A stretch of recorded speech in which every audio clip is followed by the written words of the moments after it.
আসসালামু আলাইকুম ভিউয়ার্স, শৌখিন এগ্রো অ্যান্ড নার্সারির পক্ষ থেকে আপনাদেরকে স্বাগতম।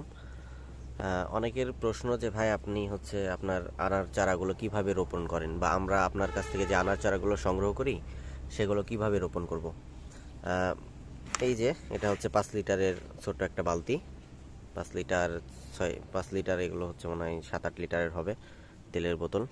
এই যে আমি আনার চারাগুলো সংগ্রহ করার পর আপনারা এই যে মাটি আর জৈব সার, কোকোপিট ব্যবহার করতে পারেন পানি নিষ্কাশনের জন্য। মাটি আর জৈব সার মিক্স করে দিয়ে সুন্দর করে গাছটি লাগিয়ে দিবেন এবং একটা সাপোর্ট হিসেবে খুঁটি দিয়ে দিবেন, যাতে গ্রাফটিংয়ের অংশ থেকে ভেঙে না যায়। এইভাবে একটা সাপোর্ট দিয়ে দিবেন। তারপরে মাথাটা কেটে দিতে পারেন গাছ ঝোপালো করার জন্য, বা পরবর্তীতেও কাটতে পারেন।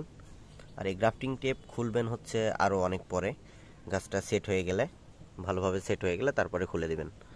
এই যে এইভাবে। তারপর এই গাছগুলো 2 মাস থেকে 3 মাস পরে আপনারা বড় বালতিতে অথবা বড় ক্যারেটে ট্রান্সফার করে দিতে পারেন। ধন্যবাদ।